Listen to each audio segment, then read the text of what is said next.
Is it on?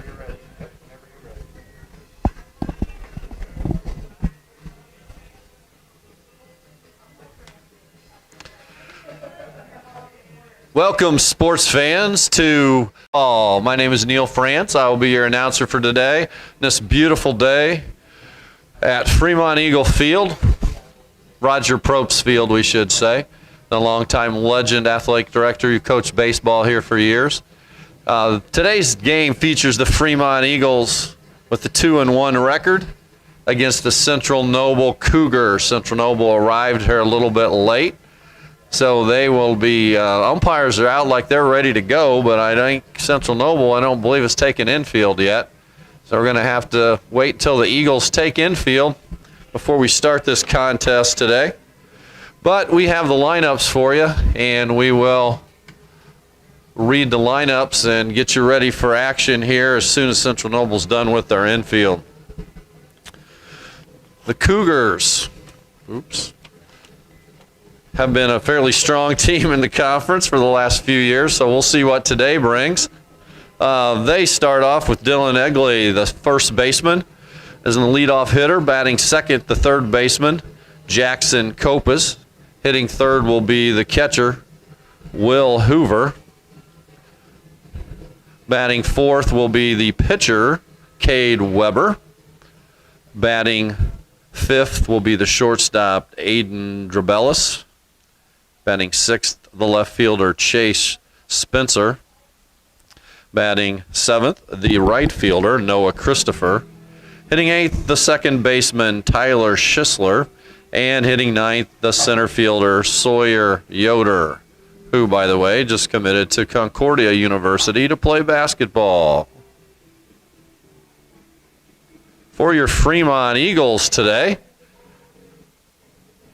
they're coming off 3 games already this year. They opened against DeKalb here on a Monday, a week ago Monday. Beat the Barons with 2 runs in the bottom of the 6th to come back and win 7-6. Traveled to Adams Central last Wednesday. Came away victorious by an 8-7 score. And Friday played at Wauseon, Ohio for a second road game, and was defeated 7-1, facing a very strong pitcher who had already committed to pitch at Bowling Green University. The Eagles didn't get a lot of offense mustered until the top of the 7th when they scored 1 run, left the bases loaded in their battle to come back. But just too much, 13 strikeouts in 6 innings against a strong D1 pitcher. Didn't get enough done for the Eagles, and they went down to defeat for their first loss. But today, as they find themselves in their second home game of the year, they're going to run out this lineup. Leading off and then playing shortstop, Cameron Colclaser. Hitting second and playing second base, Ethan Bach. Batting third and pitching, Gable Pentecost. Hitting fourth and catching, Nick Miller. Hitting fifth in right field, J.T. McDowell. Hitting sixth in center field, Jaden Zucalato. Hitting seventh, the left fielder, Remy Crable. Batting eighth today will be the designated hitter, Nick Rutherford, and he will be hitting for the first baseman, Christian Bice. And hitting ninth, the third baseman, Evan Towns.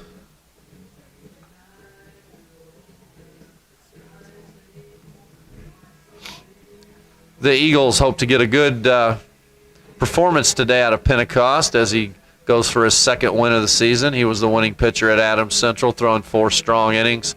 And Evan Towns came in to pick up the save with 3 innings of relief. Beautiful day here at the ballpark. And we're going to take a 30-second timeout. Enjoy the music.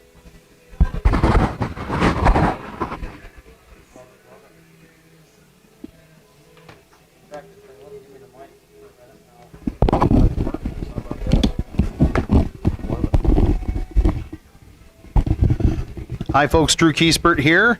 Just wanted to remind you to be sure that you don't miss any of the action by subscribing to this channel, and also make sure that you share this with all your friends so that they don't miss any of the action either.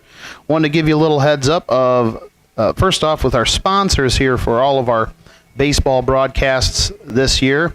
Travis Williamson, Realtor, 316-5564. This Fremont grad knows Lake Country Realty. Whether you're selling or buying in particular, if you're in the market for a lake home, you've got to call Travis Williamson. That Fremont grad, he knows the business, and he will treat you right. He's the best in the biz, and that's a fact, Jack. Let me just tell you that right now. And then GW's Butcher Block, 517-278-2787. Whether it's beef, pork, chicken, brats, sausage, snack sticks, jerky, deli meats, cheeses, relish. I see they now have bread. They got sweet potatoes. They got all kinds of stuff over there.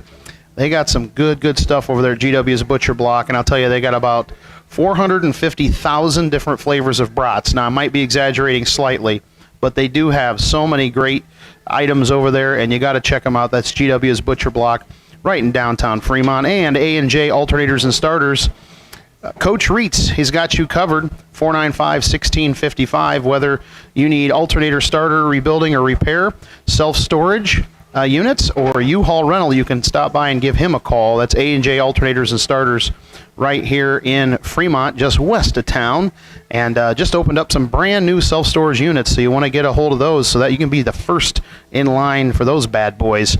And also, a couple other things, just some news and notes here. The next home game for Fremont Varsity will be on Thursday versus Eastside. That'll be a 5:30 opening pitch. That, again, that's the next home game for Varsity. And the next broadcast that we will bring you will be Saturday. We'll be bringing you 2 games on Saturday here on the Fremont Eagles Network. We have Saturday versus Westview, 11 a.m. I believe Varsity is first, and then JV will be playing approximately 1 o'clock thereafter. So just want to give you all a heads up there. So once again, thank you for tuning in. Don't forget to subscribe, and back to Neil France.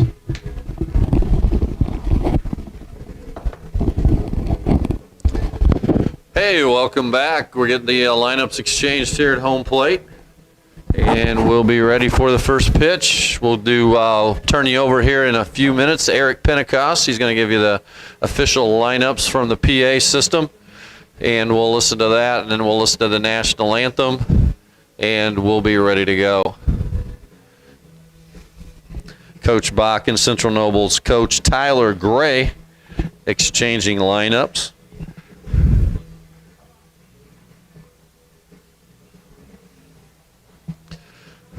While we're waiting for the first pitch, let's talk about Fremont athletics and what's going on tonight in the world of athletics at Fremont High School.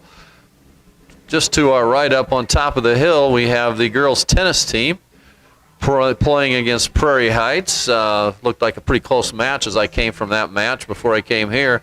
Fremont was ahead in 3 of the 5 matches, but things could change. The JV baseball team is playing at Central Noble tonight. That's pretty much a conference thing. When you play the team at home, you play their JV on the road. And the softball team is playing Central Noble at home tonight down at the softball diamond. The track team, both girls and guys track team tonight, have a meet at Eastside. They are playing Hamilton and Eastside at Eastside, as the guys track team came off a big Hamilton Invitational Championship on Friday night, beating 5 other squads to win an invitational. Good job, Fremont Tracksters. The boys golf team will be open their play on Thursday as they play at Fairfield. Eastside will also be there in the triangular meet. So spring sports are in full swing. And the weather has actually been pretty good so far for these spring sports. We haven't had any 40-degree days yet trying to play baseball games, tennis matches, but I'm sure they'll come unless global warming is truly here. Here we go with the lineups. Ladies and gentlemen, on behalf of Dr. William Stitt, Principal Mark Sherbondi, and Athletic Director Roger Probst, we welcome you to Fremont Eagle Stadium. Please remember that all Fremont Community School grounds are tobacco-free zones.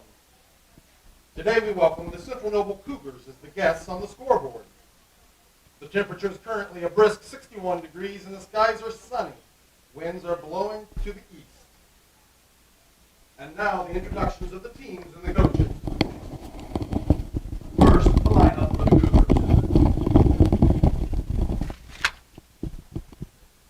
Batting first, the first baseman, number 34, Dylan Eggle. Batting second, number 4, third baseman, Jackson Cope. Batting third, number 42, catcher, Will Hoover. Batting fourth, number 9, pitcher, Cade Weber. Batting fifth, number 50, the shortstop, Aiden Dreibelbus. Batting sixth, in left field, number 28, Chase Spencer. Batting seventh, number 13, right fielder, Noah Christopher. Batting eighth is number 8, the second baseman, Tyler Schisler. And batting ninth for the Cougars, number 54, center fielder, Sawyer Yoder.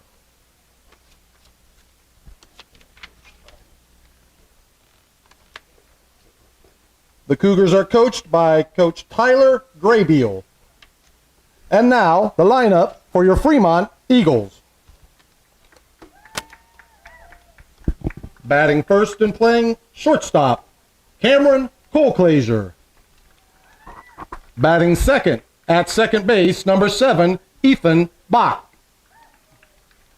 Batting third and pitching, number 12, Gable Pentecost. In the fourth spot is the catcher, number 37, Nick Miller. Batting fifth for the Eagles is number 15, right fielder, JT McDowell. Batting sixth, number 0, in center field, Jaden Zucalato.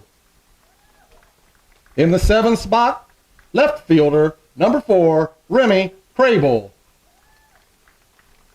Batting in the eighth spot is Nick Rutherford as the designated hitter for first baseman, Christian Bice. And batting ninth for the Eagles, number 11, third baseman, Evan Towns. Substitute for Fremont, number 3, Isaac Hershey. The Eagles are coached by Coach Justin Bach, assistants Ron Colclaser, Dave Smith, and Travis Parnan.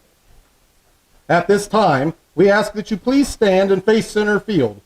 Gentlemen, remove your hats as we honor our country with the playing of our national anthem.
And we are almost ready for the first pitch today in this NECC Conference Showdown between the Fremont Eagles and the Central Noble Cougars.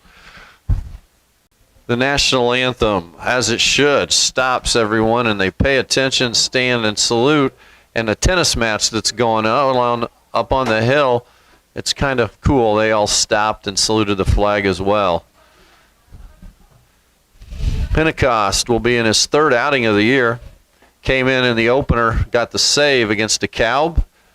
Pitched 1 inning, threw about 12 pitches, a couple ground balls and a strikeout, and then came back against Adams Central a few days later and threw 4 innings to get the win.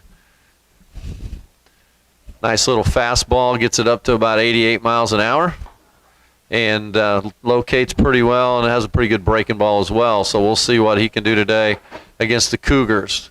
Fremont's got a rough week here. A lot of conference teams are playing three conference games this week. Fremont's got Central Noble tonight, and Thursday return home for a game against Eastside, who they scrimmaged here in their scrimmage before the season started. Eastside's got a couple nice power arms that are going to give a lot of teams trouble. And then Saturday, as you've already heard, we'll be live streaming the game against Westview here at 11 a.m. Westview's always one of the top teams in the NECC conference, and we're looking forward to doing that game as well on Saturday. A little windy out there today. Nice temperature, about 60 degrees. Miller snaps that throw down to second, and we are ready to play ball. And here we go. Leading off for Central Noble, number 34, first baseman, Dylan Eggle.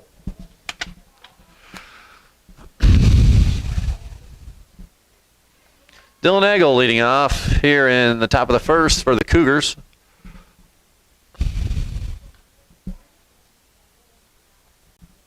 Don't recognize a lot of names on this team. We played Central Noble in basketball this year. Sawyer Yoder was a stud on their basketball team as Egley takes strike one.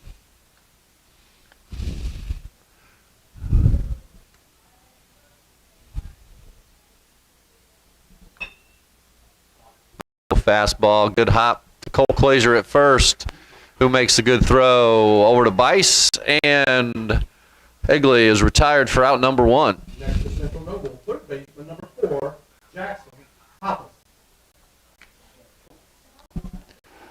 Third baseman Jackson Copus comes to the dish.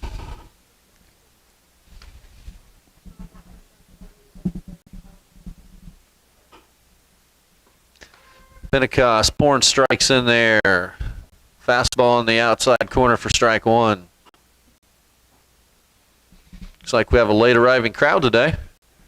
Not a lot of people filling the stands. Foul ball on the breaking ball.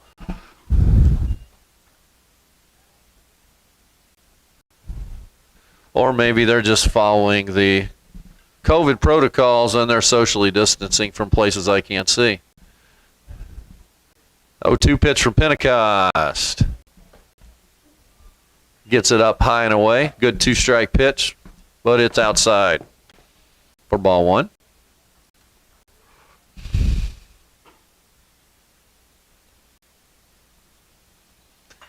The 1-2 pitch. Oh, he's got the wind going with him here.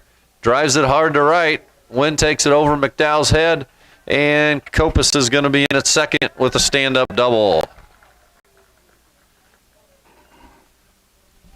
Right position to play at Fremont High School because of the wind and the sun. And McDowell has done an excellent job this year in right field. That ball just was hit too hard and cleared him. Probably going to have to play a little deeper than normal in right field today because of that wind. It's probably blowing 15, 20 miles an hour, maybe gusting even more than that. The flag's kind of showing it almost straight out to center field even. Pentecost starts the catcher, number 42, Will Hoover, with strike one.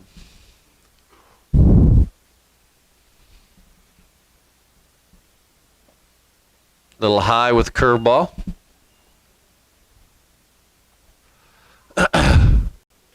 Hoover turned away from that a little bit.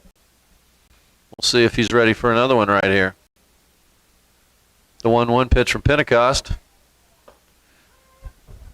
Caught the corner for strike two.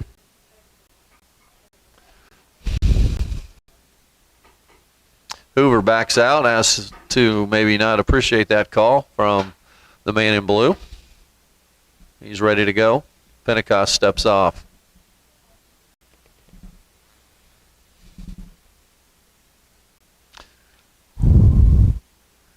One ball, 2-strike pitch on the way from Pentecost. Curveball stays high again, and it evens the count at 2-2.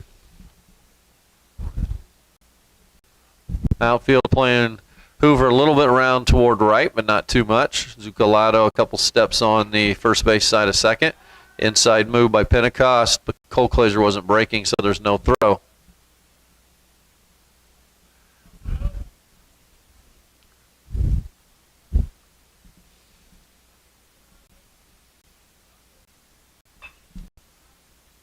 Hoover a little tardy on that fastball.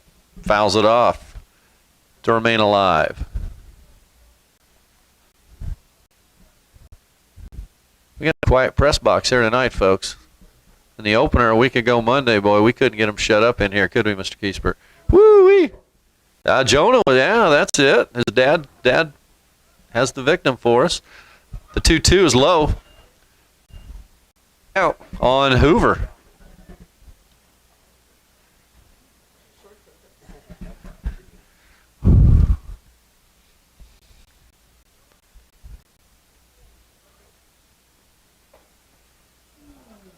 Pentecost just misses inside, and Hoover draws a one-out.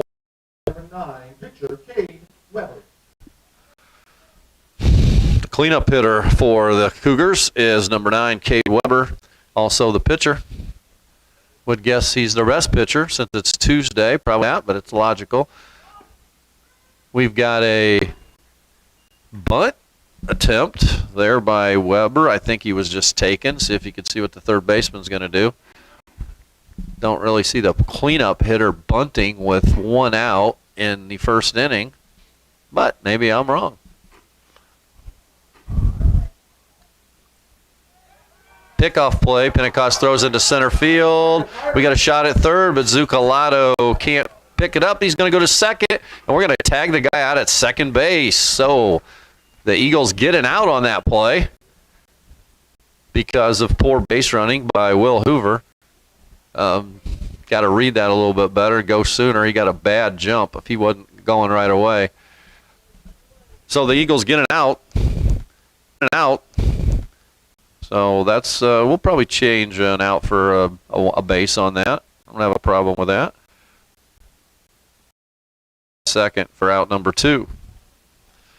Weber, 1 strike. Here comes the 1-strike pitch. It's strike 2. Keeps that ball in the outside corner, whether it's a breaking ball or a fastball. I think he's going to get him. His left foot was pulled out about 6 inches to a foot down the third baseline on the pitch. So we'll see if he can keep his left foot in.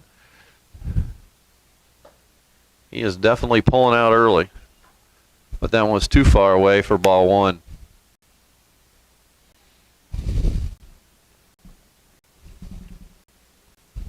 One ball, 2-strike pitch on the way. Having a little trouble early with the breaking ball, getting it down in the zone. Got a nice break on it. Just leaving it up a little bit early. 2 balls, 2 strikes, 2 out. Deuces are wild here in the bottom of the first inning. This Pentecost brings it for strike 3. In the inning for the Cougars, no runs, 1 hit. There was 1 Fremont error and 1 runner left on base. At the end of 1/2 inning of play, Central Noble 0, Fremont coming to bat. And usually during half innings, we listen to a little music. So name that tune.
Leading off for Fremont, the shortstop, number 1, Cam Colclaser.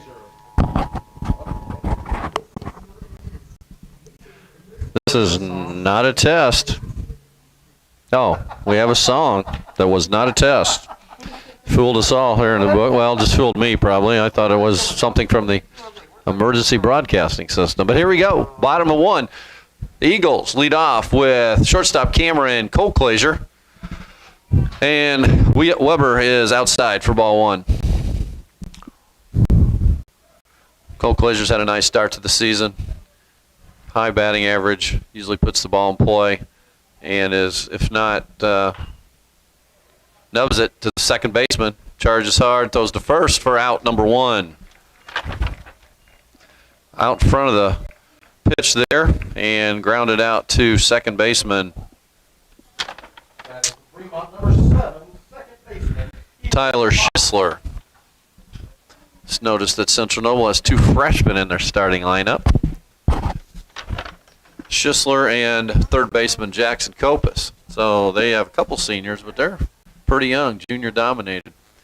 Second hitter for the Eagles, second baseman Ethan Bach.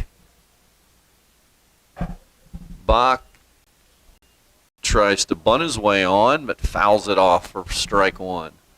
Third baseman was playing at the edge of the grass. But we've seen Bach do this a few times and has been pretty successful at it. So we'll see what he chooses to do now. Strike 1.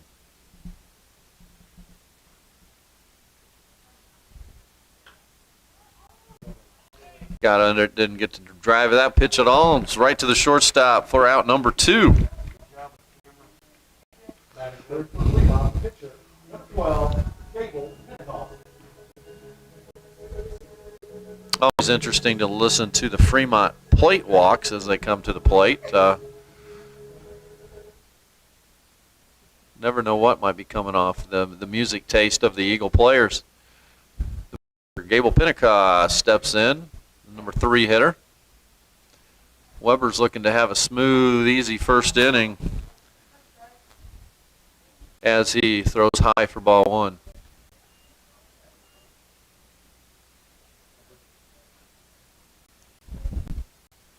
Five pitches in the inning. Hopefully Pentecost can do something about that. Take strike 1. Looks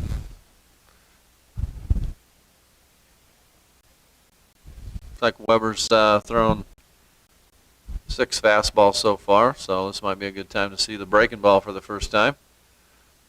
Nods to the catcher and throws another fastball. Fouled out of play for strike 2.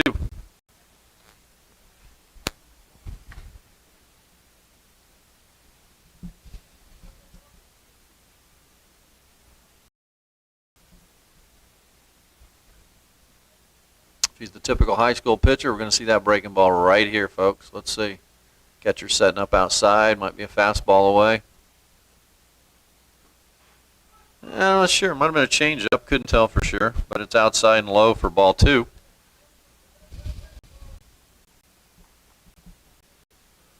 Cleanup hitter Nick Miller will hit next. 2-2 to Pentecost. Driven to right. One's going to help that one. Tough field out. Caught by the right fielder. Not smoothly, but as he was falling down, the glove went out and the ball went in it. So that is out number 3. Is the center field in the middle, Mr. Giesbert? Yeah, is it? So in the inning for the Eagles, there was no runs, no hits, no errors, and nobody left on base.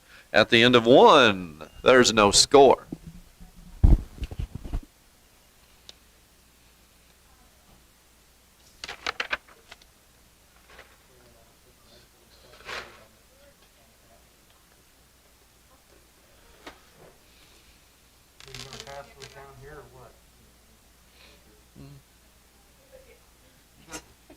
Pass those down here or what? Yeah, here. Come on. Don't leave us hanging.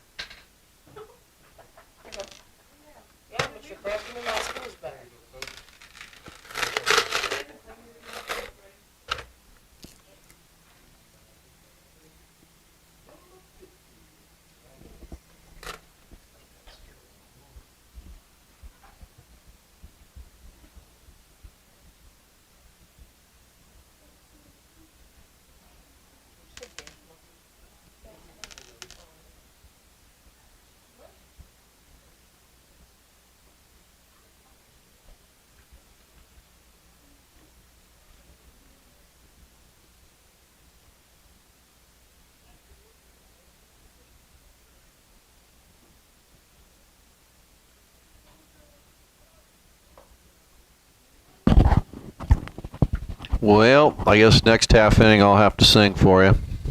No music there. But we're ready to go here for top of inning number 2. For Central Noble, the shortstop, number 50, Aiden Dreibelus. Junior Aiden Dreibelus comes to the dish to lead off the top of the second inning for Central Noble.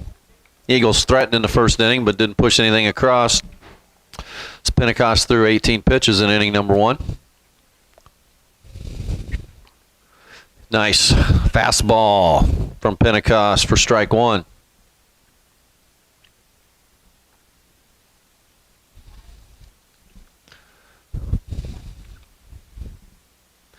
Towns playing in at third. Like he might be expecting a bunt. Backs up a little with 2 strikes as Dreibelus fouls off the fastball. Miller's going to the mound to talk to Pentecost, which usually means that they were crossed up on the signals, or the umpire got hit in the face or in the mask somewhere, and I didn't see that happen. So we might have a cross up there.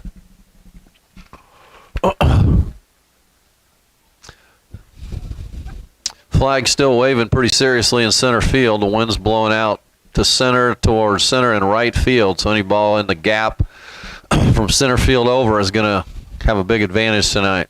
The 0-2 from Pentecost. He throws him the breaking ball, and Dreibelus, their shortstop, whatever his name is, goes down looking for out number 1. Fielder, number 28, Chase Spencer.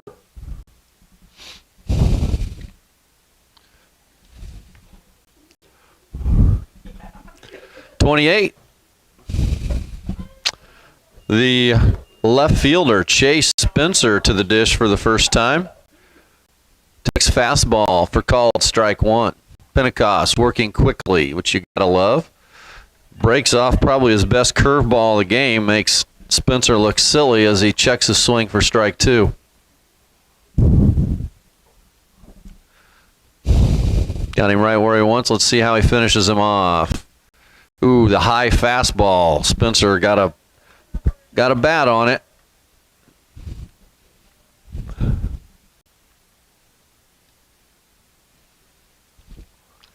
The 0-2 from Pentecost. Works him off the plate with a nice high inside fastball. See if he comes back with that breaking ball down and away. Miller gives him the single. The 1-2. You got it. Breaking ball on the outside corner. Nice snap for the second called third strike of the inning. Noah Christopher. Senior right fielder Noah Christopher comes to the dish. See if Pentecost can finish off this efficient inning.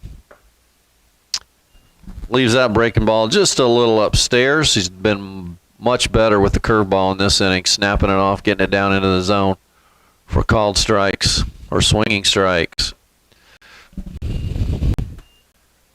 Looks like Pentecost has found a little groove here in inning number 2. Throwing the ball well, getting 2 pitches over the plate, mixing it up. Throws the fastball by him. Don't have a radar gun in the booth, but it looks like the fastball's up a tick or 2. But it may be just because they're at the bottom of the order. I don't know. Oh, yeah. That was a nice little maybe 3 called third strikes for the Cougars in that inning as Pentecost threw 12 pitches. All but 2 strikes. It's no errors for the Cougars. So we head to the bottom of the second. Fremont Eagles and the Central Noble Cougars. No score.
bottom of the second for the Fremont Eagles. Nick Miller, crowd's plate.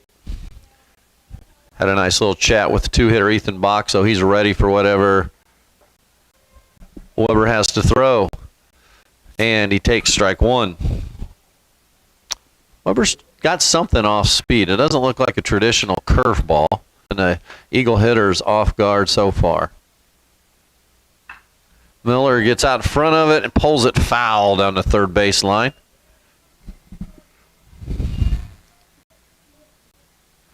He was all over that one, just a little out in front of it. And now we'll have to battle back from the 0-2 count.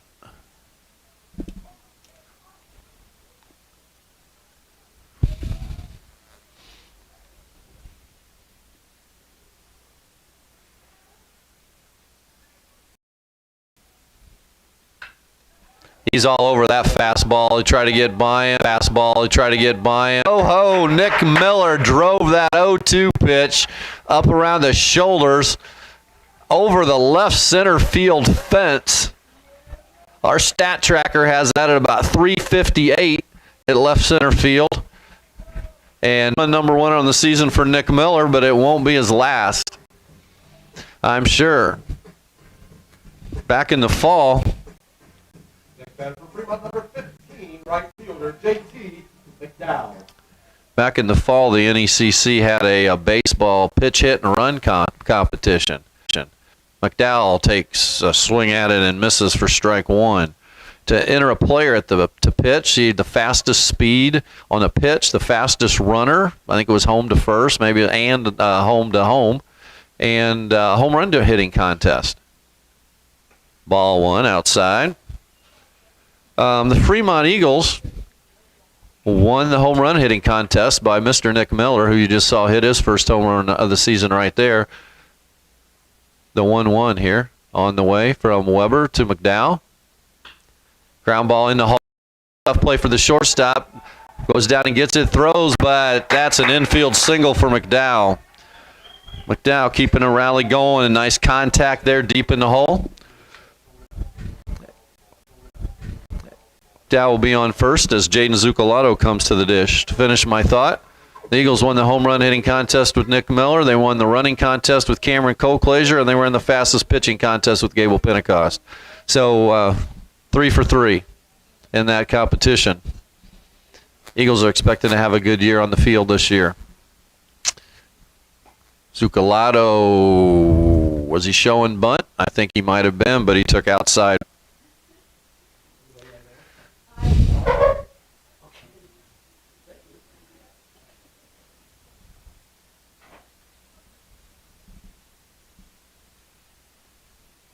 Nice little outside breaker there from Weber. Gets Zucolato out in front on his front foot for strike one.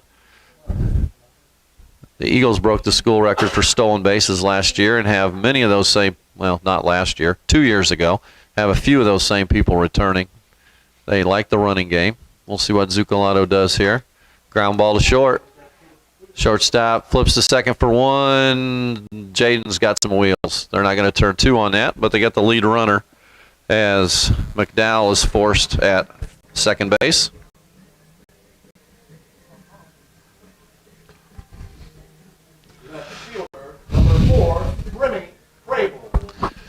Zucolato, nice wheels at first. Wouldn't be surprised to see him head for second here early in one of the first couple pitches. See what the catcher's arm's like, especially with the left-handed batter and left fielder Remy Crable. Crable hits it right at the shortstop. We're trying to turn two, and we do. Taylor made double play right to the shortstop, who flipped to second and over to first for the 6-4-3 double play. And the Cougars get out of inning number 2. But in the inning, the Eagles get their first run of the game on a Nick Miller solo home run and had 2 hits, stranded no one, and there were no errors for the Cougars as we head into the top of the third inning. Central Noble 0, Fremont 1.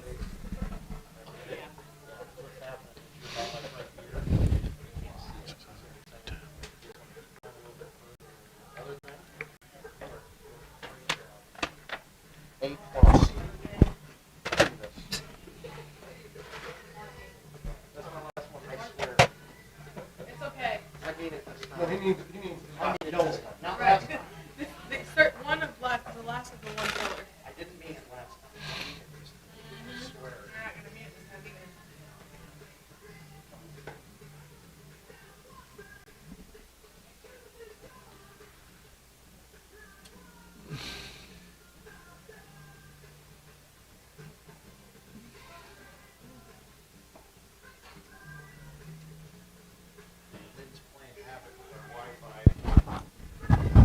Yeah. Screen the picture was choppy from time to time. That number right there should be 30. It should be stuck at 30. It keeps going 40. second baseman, Schisler. Apparently a windy day means rough Wi-Fi, so hope you're getting the coverage out there with that top of inning number 3. Central Noble leads off with second baseman freshman Tyler Schisler, left-handed hitter. Swings at pitch number 1 for Pentecost and comes up empty for strike 1.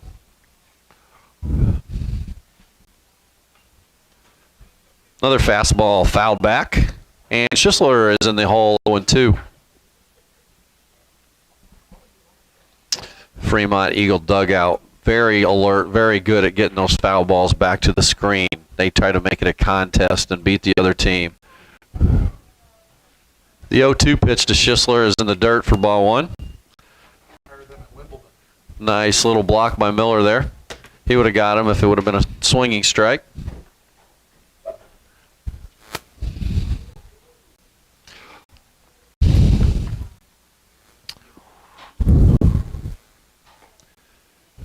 Ooh, Mr. Umpire turned just a little bit, but said nope, that curveball stayed up. That's ball 2. Pentecost gets the ball quickly, ready to throw. Love the rhythm he's in right now. Schisler gets a nice little piece of that one, drives it to left field, but Crable is right there to grab it for out number 1. Thought he hit that a little bit harder, and actually the wind's probably knocking it down a little bit to left field. Get it up to center, give her a little extra boost. Number 9 hitter for the Cougars is 54 Sawyer Yoder.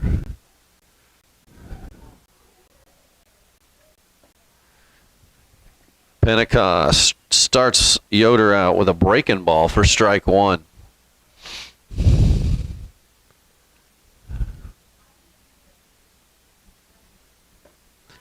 Oh, I don't know. I don't know if that's a curveball or a slider. He throws it a little hard for a straight 12-6 curveball. I like the break on it though, as Yoder gets out of the way for strike 2. And okay, that was called a ball. Apparently it was inside off the plate. Nick Sawyer Yoder looks a little rough on the curveball, so let's see what he gets here. Woo, after 3 curveballs, he gave him a fastball in on his hands, and he had no chance, folks, no chance. Great pitch by Pentecost. I guess we'll say that was a swinging strike. Number 34, first baseman, Dylan Eggle. But we're back to the top. Number 34, Dylan Eggle. Eggle grounded to shortstop Cameron Colclasure to lead off the game. Pentecost, after 2 innings of he's mixed it up, but more fastballs and curveballs, has kind of come out here in the 2nd inning and showed the curveball a little bit more, which is a nice little change. Didn't get the first one over, and the fastball comes back low, so he's down 2 balls, no strikes to Eggle. Yeah, there we go. 2 outs in inning number 3. Pentecost has the first time through the order and walked 1. A 3-0 count here to Eggle to not issue a second free pass. 2-out walk to Eggle. And the third baseman, freshman Jackson Copus, is up. Copus got a nice piece of the ball last time and drove it over right fielder J.T. McDowell's head for the Cougars' only hit of the game, a one-out double, and he was left stranded at third to end the first inning. Leadoff hitter, Eggle, even though he's a first baseman, you would think he probably has a little bit of speed. Pentecost throws over there.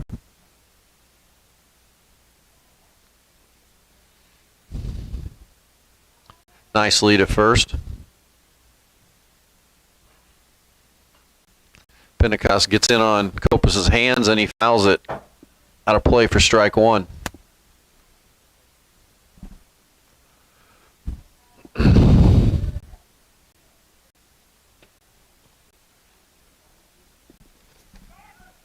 Quick throw before he came set. Eggle back easily.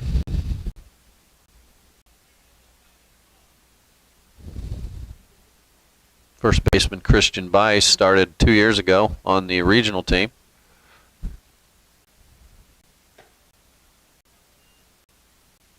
I think. I know he started as a freshman, but I think he's had some injuries, so he might not have played on that regional team. I might be wrong about that. Pentecost leaves the curveball up. Ball one, strike one. Looks at Eggle, says, "You're off too far, son." Throws over there. He's got him diving back in. A chance if he goes. Fastball low and away for ball two.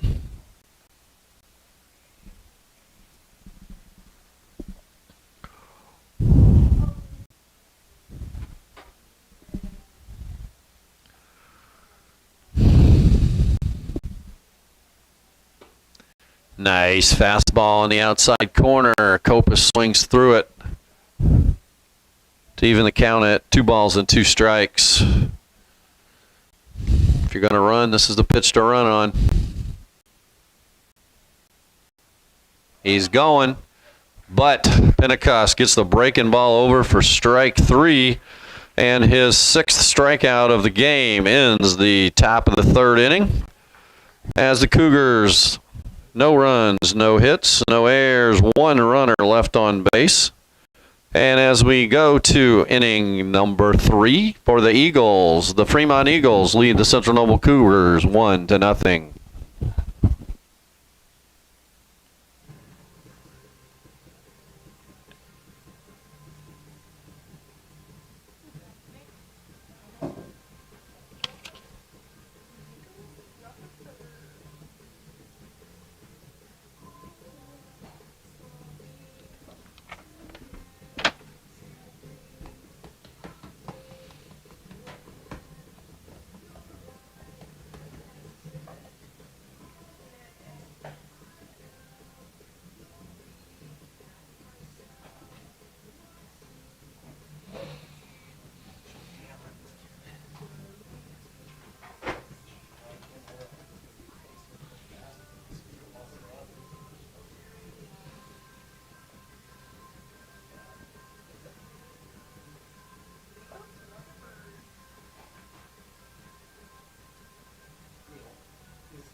Leading off the inning for Fremont, the designated hitter, number 2, Nick Rutherford. Bottom, inning number 3 here at Fremont Park. As senior Nick Rutherford leads off for the Eagles. For first baseman Christian Bice this evening. I have to admit, I've coached Nick Rutherford in tennis for 4 years. I'm not sure I've seen him take a baseball at bat. I might have seen him play in a JV game a few years ago. But we'll see what Nick can do as he fouls the first pitch back for strike 1. Weber does not appear to be overpowering on the hill. He just mixes his so far. Besides the Miller at bat, has been pretty effective.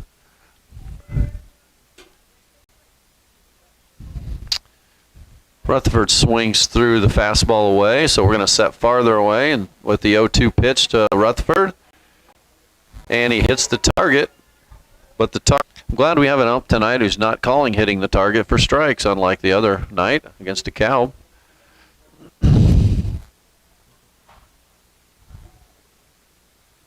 The 2-strike pitch to Rutherford fouls the high fastball back, keeps himself alive. A nice job keeping his pitch count down. Even he's thrown only 19 pitches before this inning. Throwing a lot of strikes, the Eagles are so far. Burr takes a deep breath, brings a 1-2 pitch to Rutherford. Throws a breaking ball, caught the outside corner for strike 3. Number 11, third baseman, Kevin Pound. So Weber comes to the dish.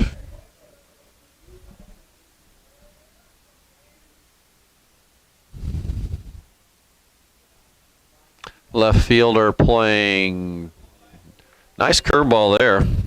Left fielder playing really deep for Towns. Said early on I wasn't sure if he had a curveball. Pretty sure now. He's broke off a couple really good ones this inning. Eagle hitters not ready for that breaking ball. Towns waited on that one a little bit more and got a nice rip at it, but still fouled it back for strike 2.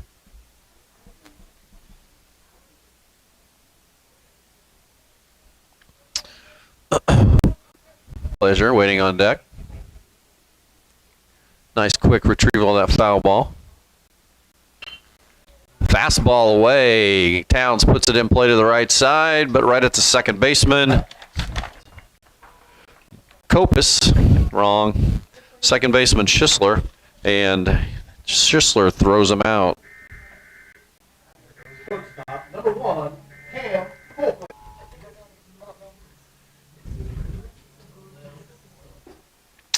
Two outs, inning number 3. Colclaser comes to the plate. Grounded out to the second baseman Schisler in the first inning. Fastball for strike 1 to Colclaser. It's like he might have been waiting on the breaking ball there.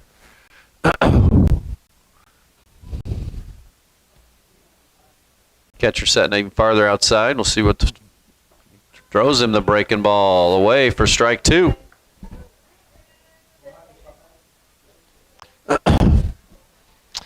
Colclaser moves up on the plate a little bit more. Not sure he can get a fastball by him on the inside, so he's going to even go further outside probably. He does. Hits the target. 6 inches outside, but it hit the target, so it must be a strike, says the Central Noble bench. But fortunately, the umpire saw the pitch from where it was at, not where he caught it.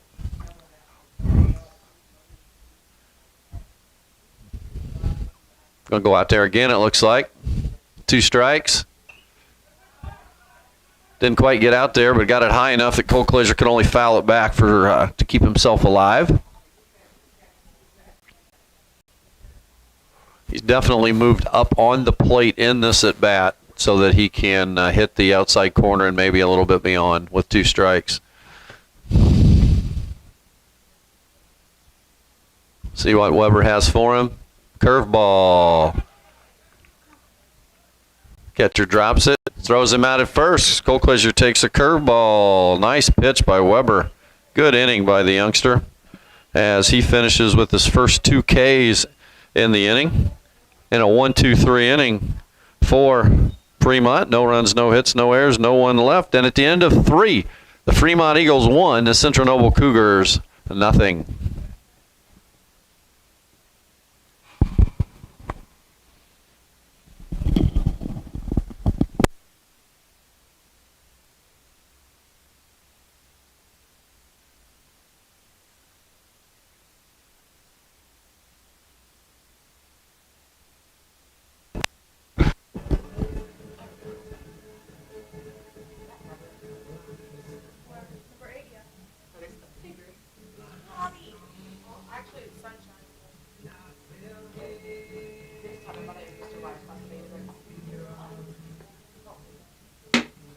said what? City Katie was glad.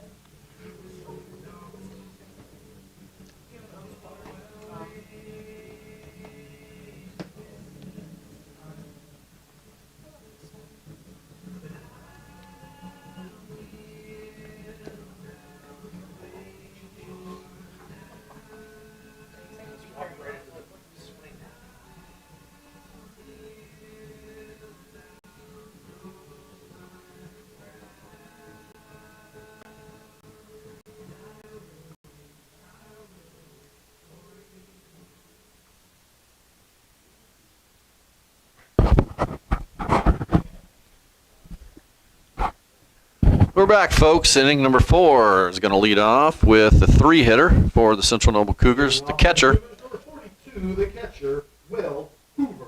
I'll let Mr. Pentecost tell you that his name was Will Hoover. Hoover walked his first time up and then thrown out trying to get to second on an errant pickoff throw to the center field. Pentecost breaks the curveball over the plate for strike 1.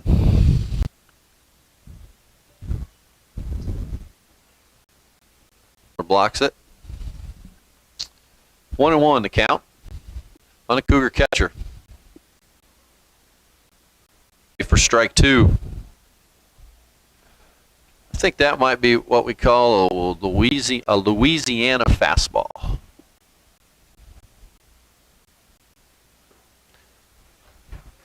That was an excellent curveball. Excellent curveball for strike 3 from Pentecost. Do you not know what a Louisiana fastball is out there, folks? That's one that's by you before you know it. Oh my goodness, I'm getting boos in the press box for that. Oh my gosh. Ooh, we're going to try to bunt here, folks. Weber, the cleanup hitter, scoring around to bunt again, but takes ball 1. 7th strikeout for Pentecost here with 1 out in the 4th inning. The only thing we have to worry about with Pentecost is tries to bunt. Towns is halfway down the line. Not sure how he's going to get. He's a really good bunter. We'll see. 1-1 to count. Pentecost had 48 pitches coming to this inning after 3. Can't believe he's going to be throwing. Not sure what he's going to be throwing. I don't want to speculate. I would think 100 max this early in the season. It is a conference game, though, so Coach Bach always does an excellent job of keeping pitch counts low on pitchers and playing it safe no matter what the occasion. Fastball evens a count at 2.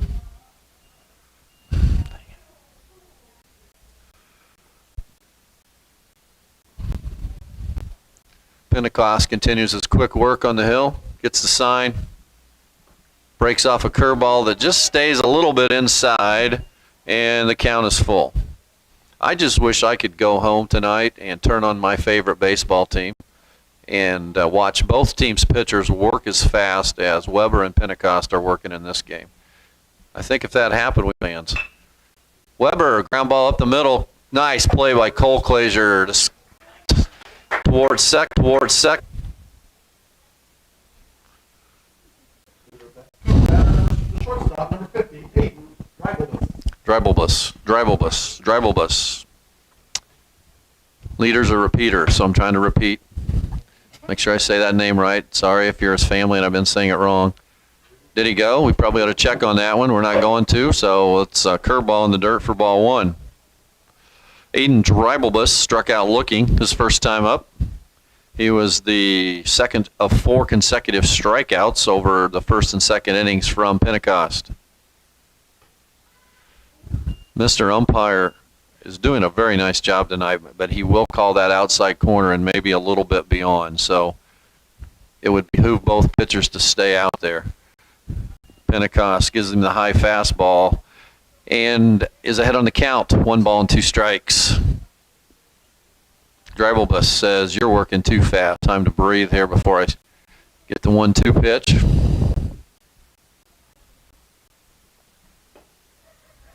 That's okay. Little far out.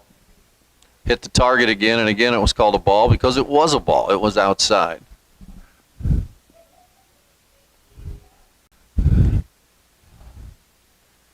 tipped. It was not foul tipped. Hit the dirt, even though Miller caught it, but it didn't matter. As Dribblebus strikes out, inning number 4.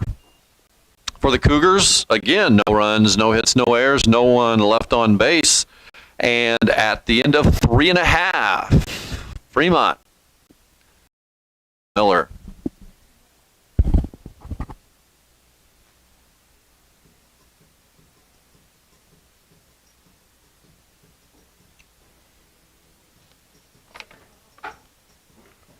April, 216 cubic inches. A cube with 6-inch size, right? Yep, and they have to have the legal line to keep it. We're not going to take it for free. Yep. I love this. This has solved so many problems with what we had before. Being able to have all this stuff up here, it's amazing. It's like everything's at the fingertips, literally. Mm-hmm. It's so nice. I had twice as many cords for the last setup, so.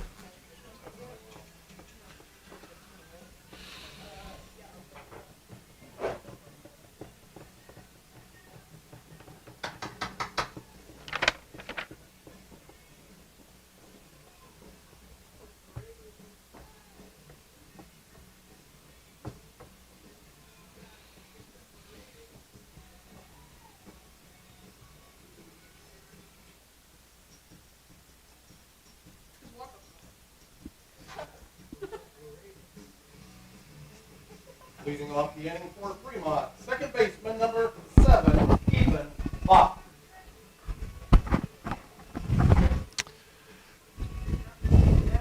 Bottom of the 4th for the Eagles. Second baseman Ethan Bach.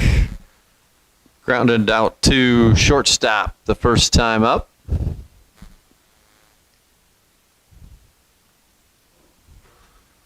Bach saw that third baseman playing a little too far back and tried to bunt his way on and did not. This is behind 1 strike. Tried that the first time too, fouled it back. Third baseman moves up a little bit, not too much. We'll see what Bach tries to do. Nice. Eagles have their 2, 3, 4 hitters up this inning. Going to be some contact made. We got to hopefully get some solid contact and a few more runs to add to this total of 1-0 Fremont lead here in bottom number 4. Bach jacks that one. He hits it deep to right field. That's got a chance. That is out of here, folks. That is Ethan Bach, I believe's first career home run. He got all of that one. Weber tried to come inside with the fastball, and Bach dropped the bat head and drove it out to right, and a little wind that's blowing that direction didn't hurt it any as it cleared the fence for run number 2 for Fremont. Number 12, pitcher Gable Pentecost. I believe both home runs have come with 0-2 counts also. Oh, wow. You're right. Weber, the 0-2 count. Hadn't always been good to him tonight. Pentecost takes strike 1. Pentecost flew out to right field the first time. Nice adventure out there by the right fielder, but he made the catch. Going the other way again, and that's going to be a single to right field by Pentecost. Nice piece of hitting to just go with that fastball and guide it into right for a base hit. Number 37, the catcher, Nick Miller. Catcher Nick Miller. Miller took a strike, then fouled one off before he took an 0-2 pitch deep to left center for his first home run of the year and his first at bat. We'll see how Weber attacks him in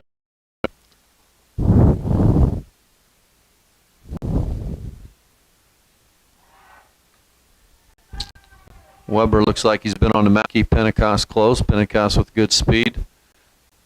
Definitely a threat to steal.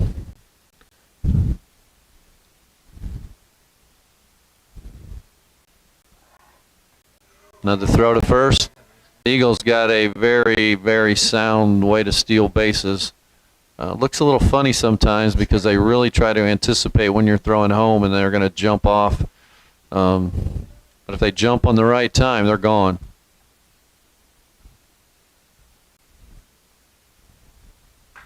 Miller hits it high and deep to left again. Not sure this one's as deep as the last one. Center fielder back at the warning track and hauls it in for out number 1. Nick just got under that one a little bit. And didn't quite. Outfielders are playing deep, and then about a stride or two it looked like in front of the warning track where center fielder Sawyer Yoder hauled it in. Right fielder JT McDowell. JT singled to left his first time. Actually an infield single. Shortstop fielded it, but didn't have time to throw him out. McDowell takes strike 1. Would think Pentecost would try to steal sometime in this at bat. Eagles got some good hitters, not a lot of power in the bottom of the order. There he goes on a ball. That throw is low, and Pentecost dives safely into second base with a stolen base.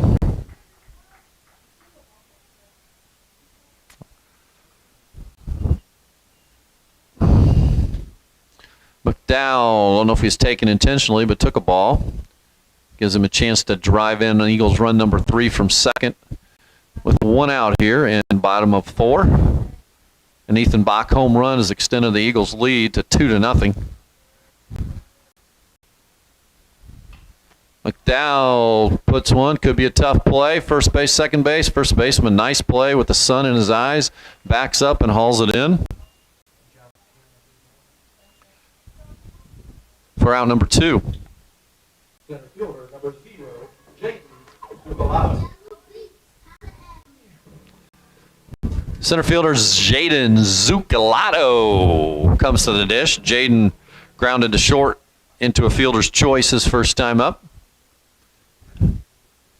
Still got the outfielders playing really, really deep. Sawyer Yoder moving in a few steps in center field. No one holding Pentecost on at all right now. He had a walking lead, so the pitcher stepped off, which is a wise move. Called time. Second baseman now is inching over to maybe keep Pentecost a little bit closer. Zucalato fouls the first pitch back. Off to the right in front of the Cougar dugout. Eagle coach Ron Colclaser wanted to show off his arm and throw it back in, but wasn't needed, so he pocketed the ball.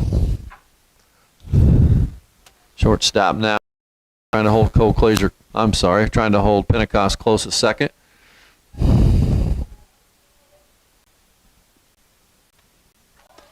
Curveball in the dirt, goes to the screen. That wild pitch will advance Pentecost to third base.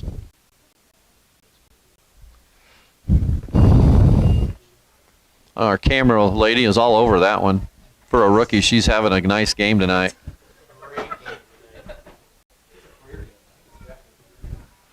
It is a career game because it's her first game. Yep, it'll only get better. Jaden Zucalato is ready to hit here.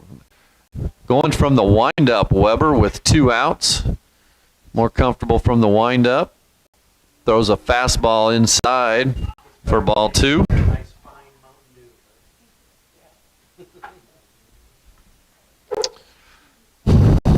See if Zucalato can increase the Eagle lead here. Looking for another fastball here from Weber. It was a high one. Got on top, but I think that's going to fall because they are playing way too deep. And Zucalato is going to get himself a bloop single for drive home the 3rd Eagle run of the day. That's what Bach and Miller might be credited with, that single for Zucalato and driving those outfielders back. So they were playing a few steps in front of the fence, so that ball was up there a long time, but Zucalato gets a single and an RBI. Pentecost scores from third. Wild pitch really didn't matter. He'd have scored from second on that anyway. And Crable rips one to center, but right at the center fielder, Sawyer Yoder. That ball was hit well, but right at Yoder in center for out number 3. But in the inning, the Eagles increased their lead. 2 runs in the inning on 3 hits. There were no errors for the Cougars, and there was 1 runner left on base. And as we move to the top of the 5th, the Fremont Eagles lead the Central Noble Cougars 3-0.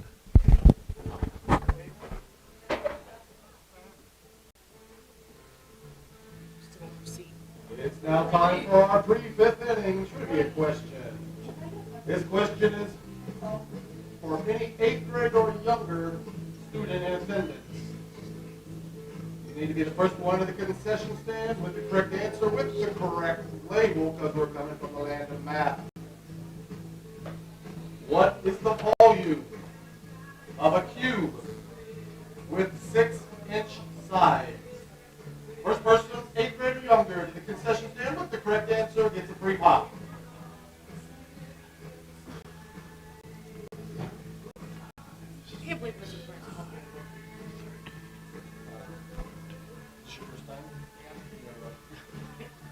Now next game, you can't say that. Yeah, I'll be here on Saturday. Mr. France, you can't say it. Volume. The volume of the cube is 6-inch size. Yeah. We have 2 of them. Do the same thing. Okay. What?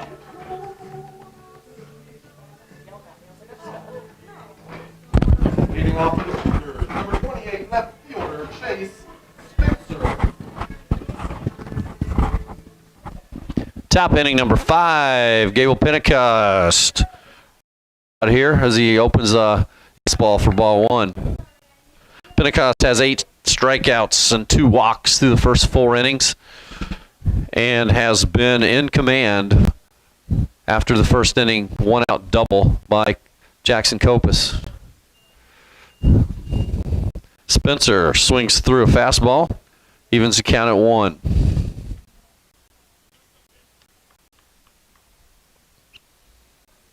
Pentecost fastball rides low for ball 2.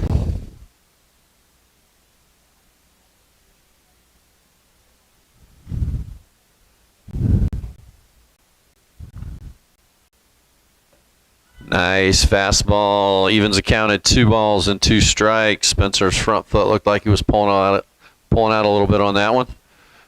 We'll see if he comes back with the curveball 2-2 to get him. Fastball low. Nice hop for Cole Clesure as he charges and throws to first for out number 1. Spencer had struck out his first at bat looking. Grounds to short to start inning number 5. The number 7 hitter, senior Noah Christopher, steps to the dish. Playing right field today. Christopher also took a call third in the in the second inning. Pentecost starts him off with a breaking ball high for ball 1.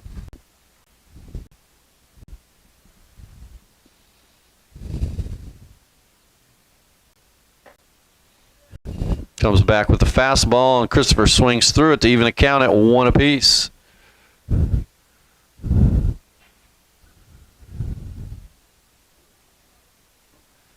Another nice pitch by Pentecost on the outer half for strike 2. A lot of these Cougar hitters seem to be opening up their front shoulder and pulling out a little bit early, and the fastball curveball away has them really struggling to make good solid contact.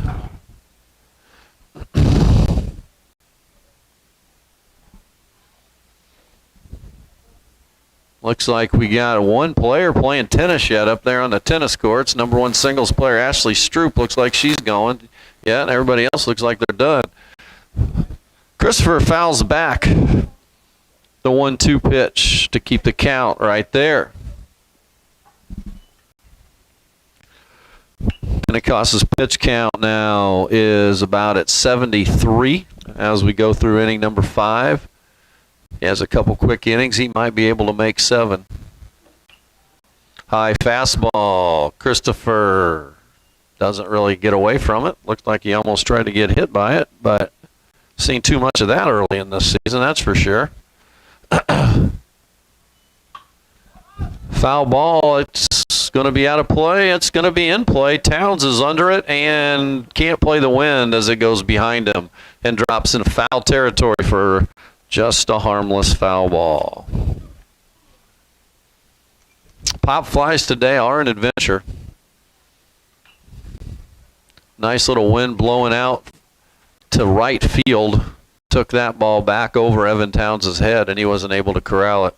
So Christopher has a new life. The 2-2 pitch on the way to the senior. First curveball he saw at that at bat, and Pentecost side corner for strike 3. Number 8, second baseman Tyler Schisler. 2 outs. Top of 5, flew out to left field. Remy Crable in inning number 2. Actually, that was the top of inning number 3. Takes strike 1.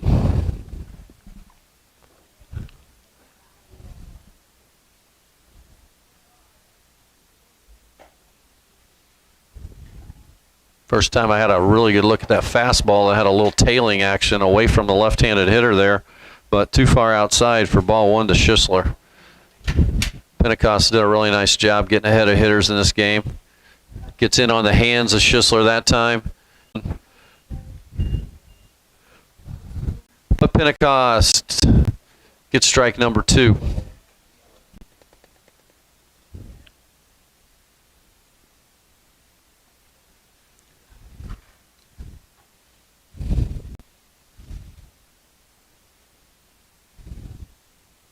The 2-strike pitch from Pentecost. Curveball down and in. Bites hard. Schisler comes up empty for strikeout number 10 in the game for Gable Pentecost as the Cougars go quietly in inning number 5. And after 4.5 at Roger Probst Field, the Fremont Eagles lead the Central Noble Cougars 3-0.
Leading on the inning for Fremont, number 2, the designated hitter, Nick Rutherford.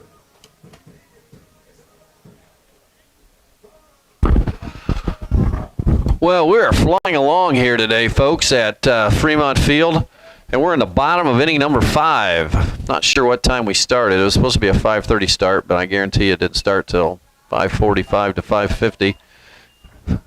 So we're not even at 7 o'clock yet. So we're a little over an hour, and we're in bottom of number 5 as Nick Rutherford leads off here in the bottom of 5. Nick was got caught looking on a curve inning number 3. Leading off, swings at a fastball high and away there, even as a count up at 1.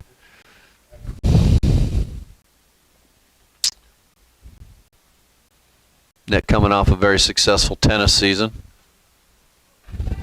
Swings through. Looks like another curveball for strike 2. Nick and his partner Sam Verdon advanced out of the sectional. Played at Concord and won a match there in the individual doubles tournament before losing in the finals to a fine team from Northridge High School.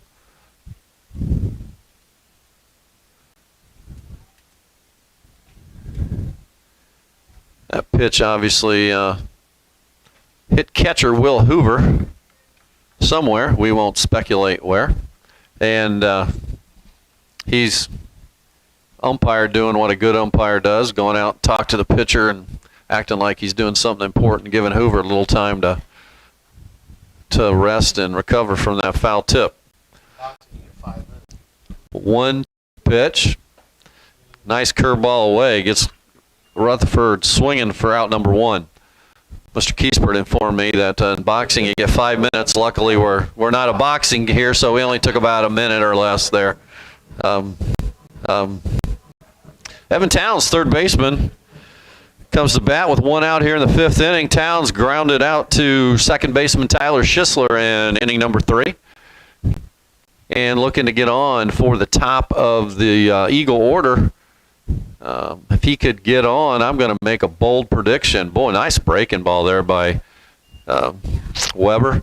Looked like it might have been a little off the plate, but Mr. Umpire has been consistent all day in calling that a strike, so it is still a strike. A bold prediction. If Town gets on base, we're going to score another run this inning. Swings through a fastball for strike 2. He was 0-2 the last time. He was 1-2 the last time when he put the ball in play. So we'll see what Weber gives Towns here on 0-2. The 0-2 hasn't always been pretty for Weber today, as he's given up 2 solo home runs on 0-2 counts. Down farther with the breaking ball. Towns is able to reach out, get a piece of it to hang tough, and give himself a chance here again.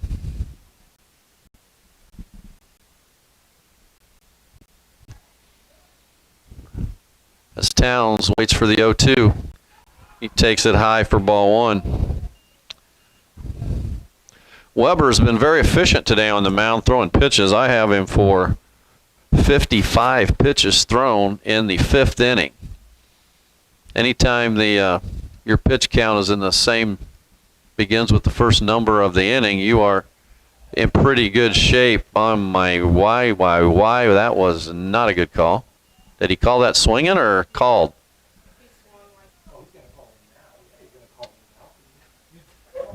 I'm not sure what happened there. I think he said he swung. I'm not sure. It's a strike, and it's a strikeout. First base ump said he swung. He was just sticking up for his partner who had already called and punched him out with a strike, so that's not something you change if you're a good ump at all. I think we have a pretty good pair of umps today, even though I think he missed that one. But hey, a lot of times when you watch the replay on swings, you think they don't and they swing. So he might have got it right. Who knows? Cam Colclaser has not had a good day at the plate so far. He's looking to change that today. Ground ball to third. That's going to be foul. Pretty sure he would have beat that one out. Colclaser's got some wheels. But Colclaser is grounded to second and struck out looking in inning number 3. So Cam's looking to keep his 3-game hitting streak alive with a hit here in the 5th inning.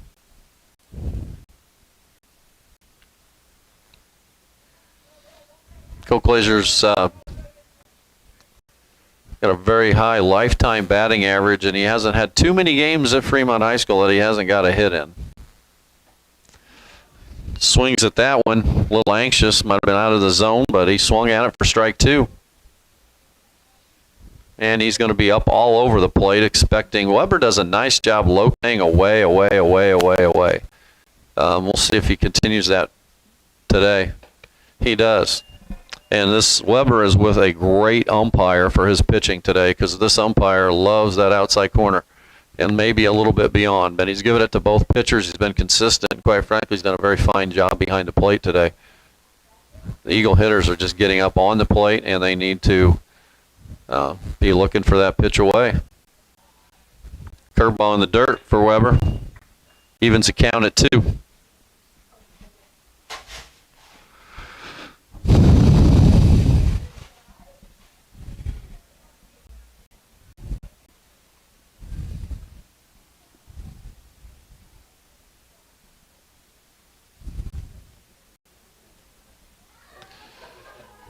Weber brings the 2-2 with 2 out, home to Colclaser. It's way high and away. Run the count full. Quite frankly, a walk's like a double. So Weber needs to throw a strike here. Weber has not walked a single batter in this game. He's done an excellent job throwing strikes. Hasn't even had too many 3-ball counts, as he's only thrown about 60 pitches here. Cole Glazer hangs tough. He came inside with a fastball, and all Cole Glazer could do was foul it back to stay alive.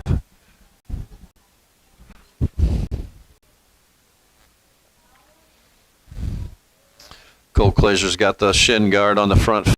Evidently, he likes fouling pitches off his leg. Drive into right center. That could be a trouble. It is off the fence in the air. Cole Glazer is going to go for 3. He's rounding second, heading for third. Here's the throw. It's offline, and Weber wisely backing up the play. Oh, that would have been a run. Cole Glazer, right center field, with a 2-out triple off the fence in right center field, bringing up second baseman Ethan Bach. Bach tattooed one on an 0-2 pitch, his last at bat, for a home run to right center field. Unofficially calling it his first high school home run, but I could be wrong. I don't have his dad in front of me to tell me if that's actually the fact. He's going to try to bunt and score a run on that again, and Ethan has not been able to get that bunt down. That for third baseman has not come in, but he hadn't had to. Ethan's tried to bunt 3 times in a row because he's been back, and then he's got him to pull in a few steps, and he hits away. So here we go. Strike 1 to Bach. With Cole Glazer on third. 2 outs here, bottom of the 5th.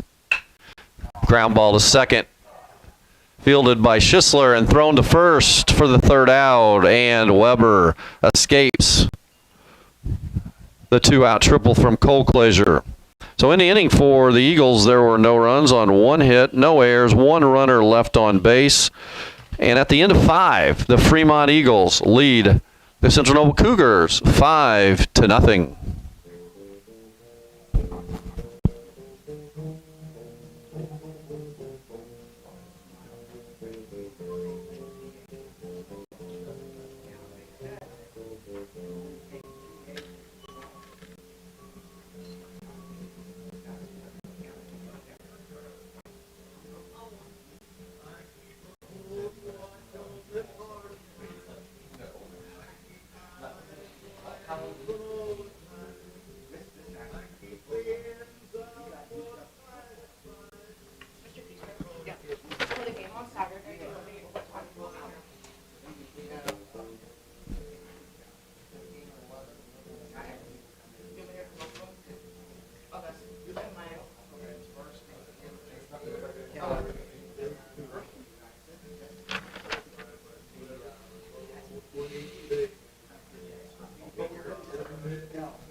Number 54, center fielder.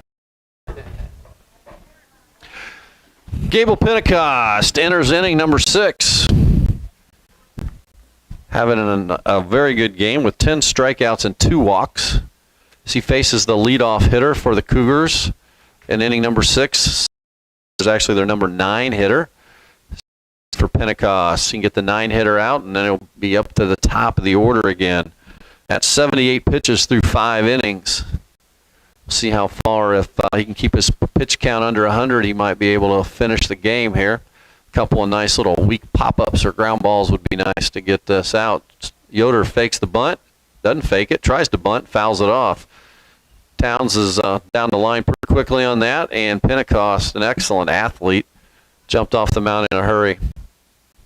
Probably a good thing for Central Noble's case. He fouled that one off. Towns is now about 10, 15 feet in on the grass, backs up to about 5 feet, keeps backing up, looking for that top hand. He's still bunting. And he bunched through it for strike 2. Yoder struck out swinging in inning number 3. Doesn't look real comfortable at the dish.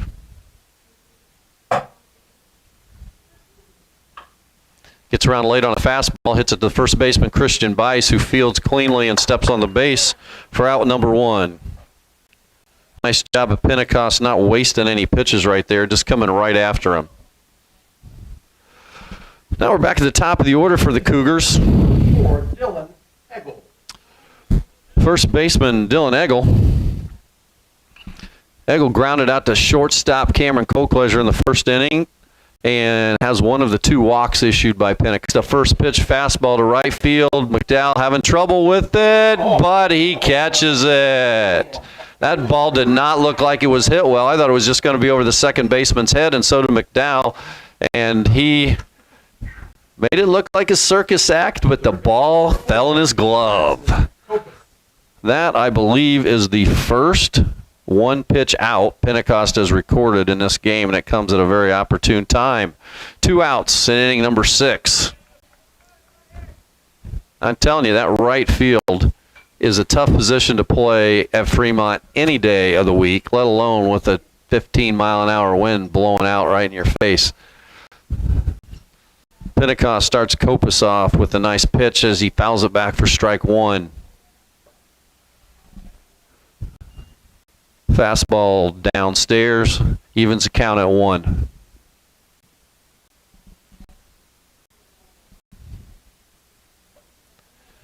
Another good pitch by Pentecost. Runs, keeps him ahead on the count. 1 ball and 2 strikes.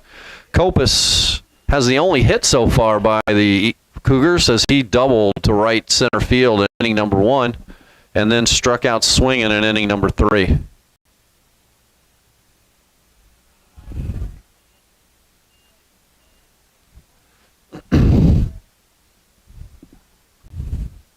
We'll see what Pentecost comes here with a 2-2 pitch. Wouldn't be surprised to see the breaking ball. He's broken off some really good curveballs today. Sitting right here behind the catcher, I know that I wouldn't want to be hitting against some of those breakers he's been throwing. Jams him on the fastball. Can Bice get there? No. Very good inside fastball. Got in on his hands, thinking he might be looking away for the curveball.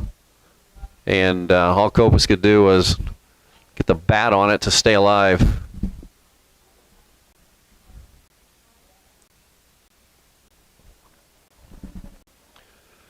Freshmen starting today in their lineup, and this is one of them right here.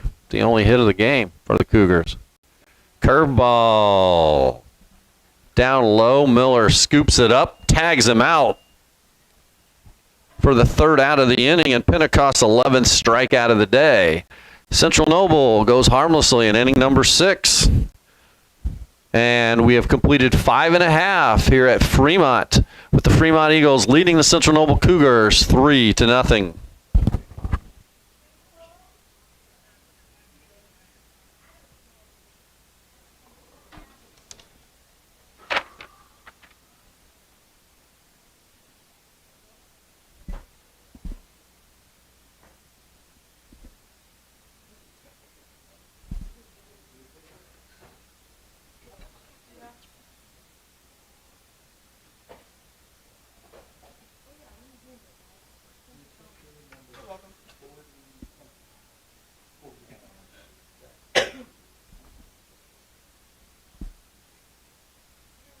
Number 49, Jackson Hoover, in to pitch for the Cougars.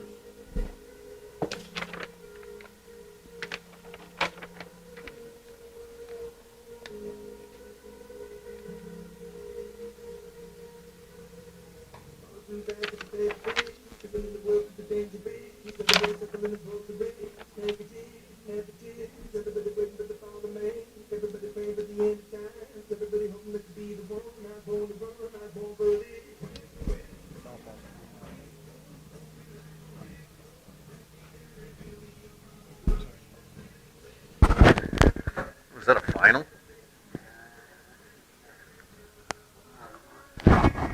We're ahead.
Fremont, number 12, the pitcher, Gable Pentecost. Hey, here we are back at Fremont, inning number 6, bottom of 6. Will Hoover, which you got to believe is related in some way, shape, or form. Gable Pentecost will take strike 1 from Hoover. Cade Weber pitched 5 solid innings for the Cougars with giving up 6 hits, 3 runs, 4 strikeouts, no walks over his 5 innings of work. Pentecost looked like he might have been looking for a breaking ball there on 0-1. But again, another fastball. Looked like a pretty good pitch to hit. But we've hit 2 home runs up away again. Came down. That's a blooper. That's going to fall. It's going to fall into right field. And the right fielder bobbles it, and Pentecost alertly takes second base on the bobble. Excellent base running there by Pentecost as he rounded first.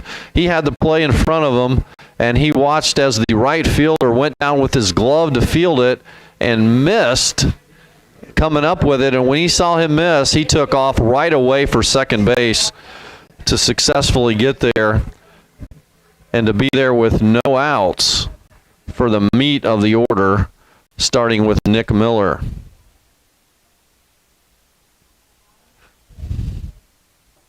Miller takes a curveball low and away for ball 1. Miller led off the second inning with a solo home run and flew out to deep center in inning number 4.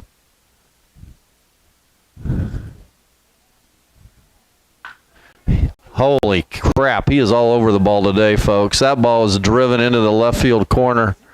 Foul. Just a little bit out in front of that pitch. I'm not sure if I'm coach. Don't say, Nick Miller, you walk to first base right here. I know there's no one out. I get it, but wow. He's dialed in. Gable Pentecost wanted to make sure it was down. And did. So we have first and third. First and third. Another hit by Miller. JT McDowell. Just nice job of going with that pitch away to right field, dumping it down the right field line for a single. Eagles have first and third. Nobody out. Here in inning number 6. Kind of greeted reliever Jackson Hoover rudely with 2 hits. First baseman playing behind the runner on a first and third situation. And McDowell tries to bunt, but he fouls it back.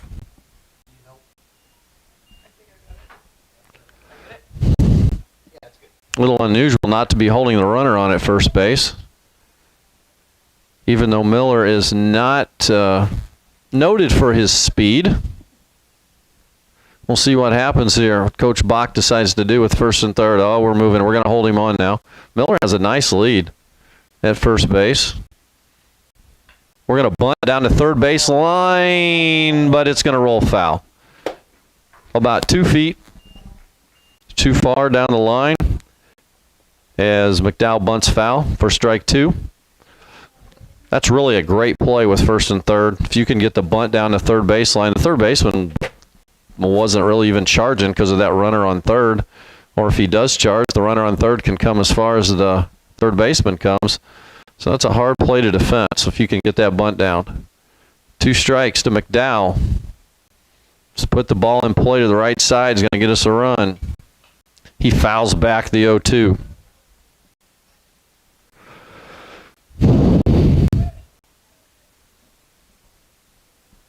Coach Bach looks at the signs in the third base coaching box. Hasn't had a lot of chances to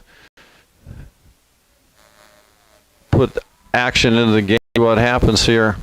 The 0-2. Oh, Miller jumps off of first. A step back and a fake throw to first after a step back. Nick got him to throw to first. He looks very uncomfortable. Doesn't look like he wants to try that pickoff move. The 0-2 to McDowell. Drilled into left field, a base hit.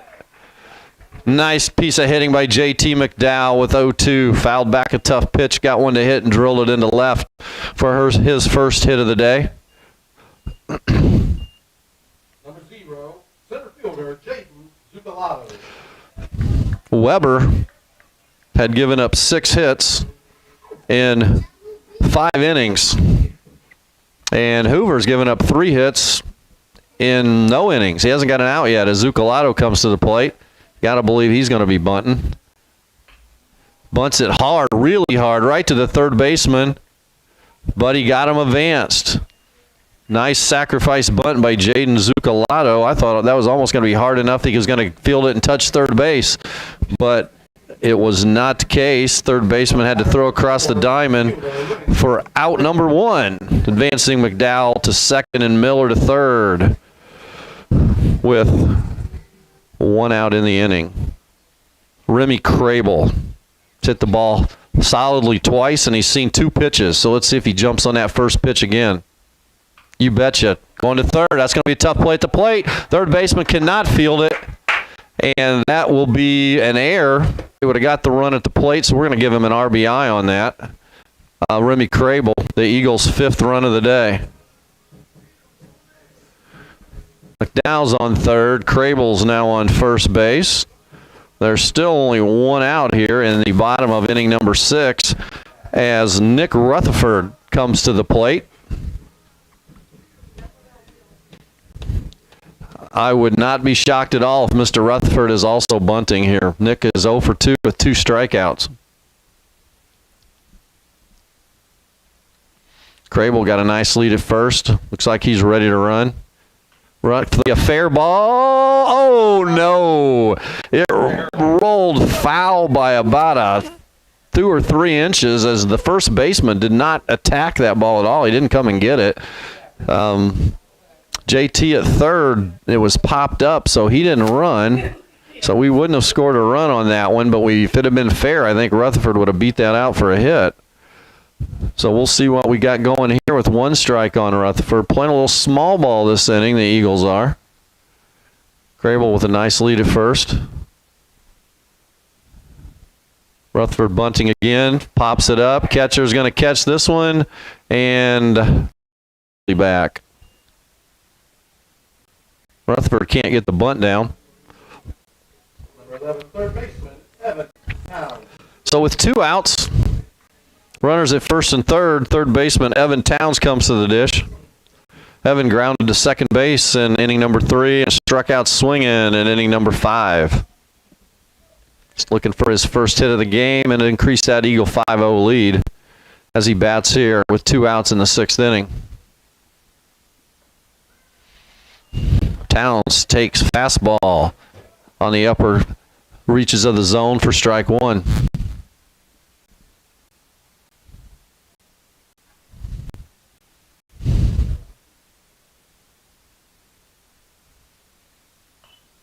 Hoover comes in with the second, and Towns fouls it back, and he is in the hole 0-2. 0-2, 2 outs, 6th inning. We'll see if Coach Bach wants to put a play on here. Crable's looking at his wristband, trying to draw a throw. He's trying to draw a throw. Hoover is not paying any attention to him, so he's going to try to steal, but Towns fouls it back.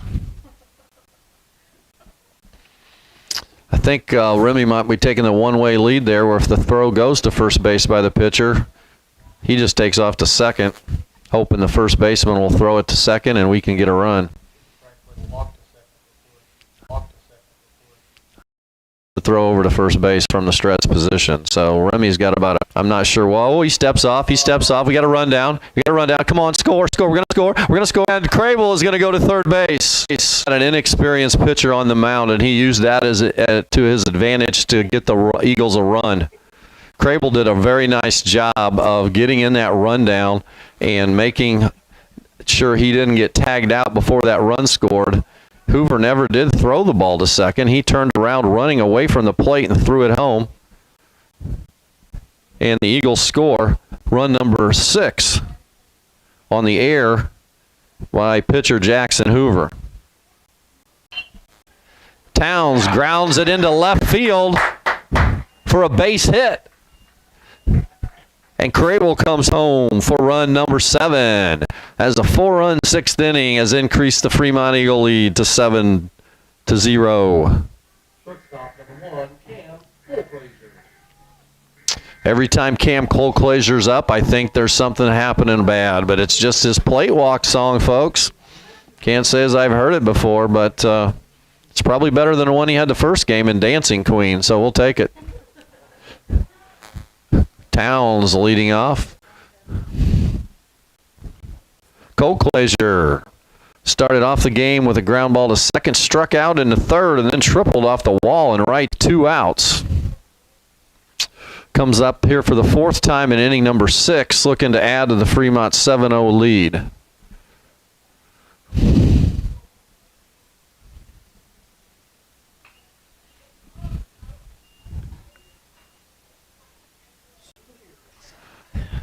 The Eagles have sent 8 men to the plate here in inning number 6 as they've scored 4 runs, the last 2 of the unearned variety, forcing the Cougars to make some plays. Curveball in the dirt. Hoover cannot stop it, and he doesn't know where it went, and Towns is going to get all the way to third base. He tried to backhand it instead of moving his body and block it, and it went off his wrist, popped in the air, and Towns was able to advance all the way to third.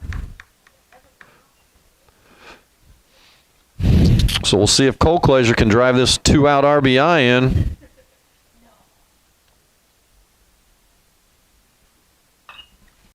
Yeah, pops it up foul. I think there's going to be room, but whether they can catch it's another thing, and it's going to drop.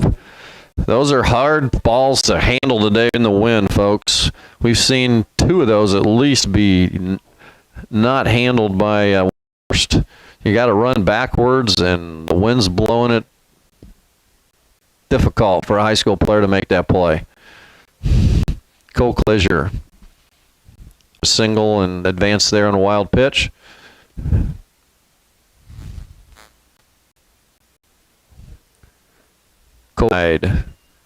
That was close. He's been calling that one a strike a lot today. So I am a little surprised he didn't ring him up there, but I'm glad for Cam's sake he gets to hit it 2-2. Pops it to the left side. Third baseman is going to stay under it, and Jackson Copus is going to haul it in for the Eagles as they sent 8 men to the plate. Scored 4 runs on 4 hits. There were 1 Cougar error in the inning and 1 runner left on base. At the end of 6 complete, the Fremont Eagles lead the Central Noble Cougars 7. Number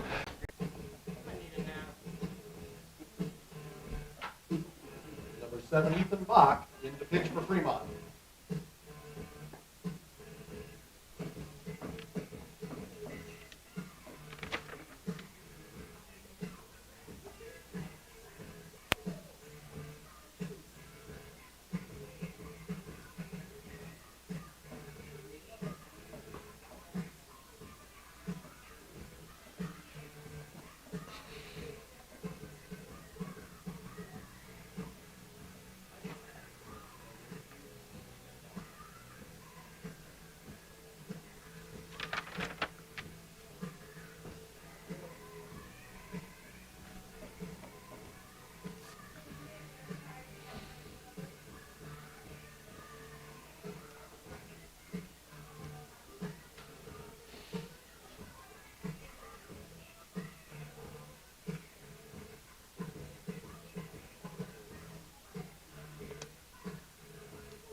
We do have half-price hot dogs and popcorn available for anyone interested.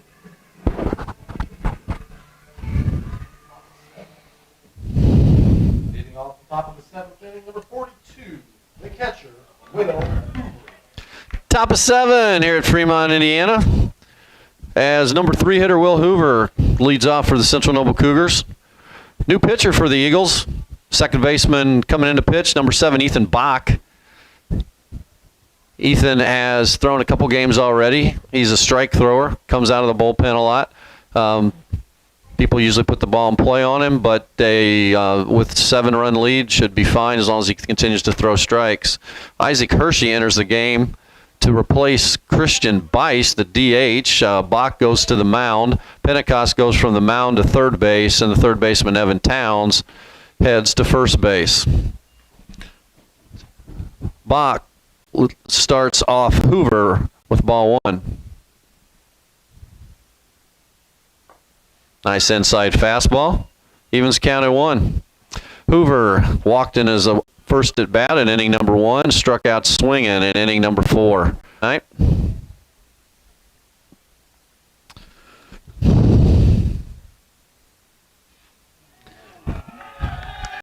Bach hits Hoover with a pitch. Gable Pentecost's line for the day was 6 innings pitched, 10 strikeouts, 2 walks. He gave up 1, and there was only 2 runners left on base. So the Cougars were not getting base runners against Pentecost. He threw 88 pitches. Good pitch count for this early. And good time to take him out with a 7-run lead. He'll probably bring him back. You'll see him pitching Saturday again at our next telecast here against Westview as well. Ball 1, the cleanup hitter. Cade Weber was the pitcher batting, but this is Jackson Hoover. Jackson Hoover, who came in to pitch, is going to get his first at bat tonight. And Bach falls behind 2 balls. There we go. Strike number 1. Called him a strike thrower, and he's thrown first 4 out of the first 5 pitches out of the zone. So Ethan's got to find a little groove here, get himself going. Good pickoff move from the junior. Needs to throw some strikes here and finish off the Cougars in inning number 7. Nice breaking ball by Bach for strike 2.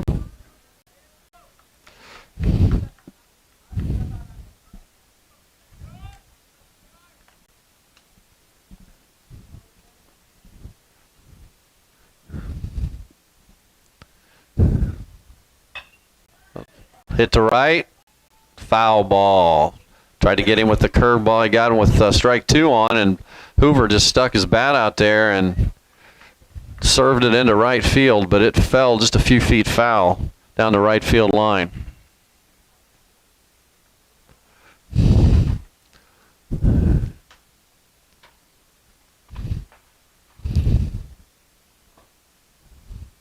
Bach not comfortable on the rubber, steps off.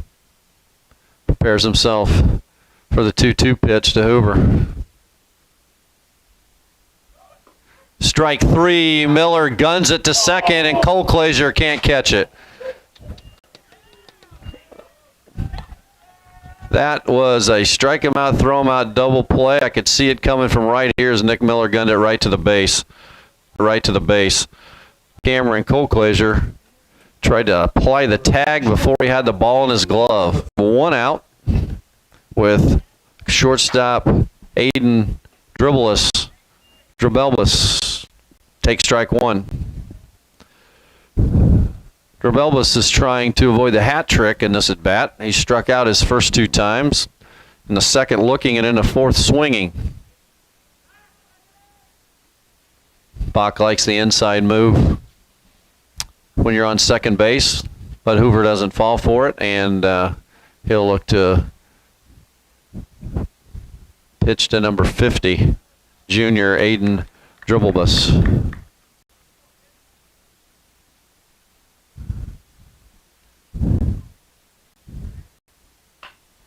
Ground ball, shortstop Cole Glazier comes up throwing, and he guns out Dribelbus for out number 2. Nice play by Cole Glazier there to get the out at first. And the Cougars' chances fall in the hands of left fielder, number 28, Chase Spencer. Number 28, left fielder, Chase Spencer. Spencer's 0 for 2 on the day. Also struck out looking in the second and grounded out. And just open up inning number 5.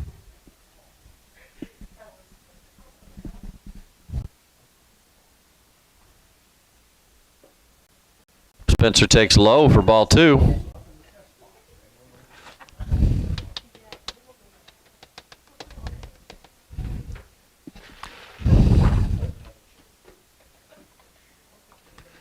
Strike 1 from Bach. As Spencer again pulling that front foot out early.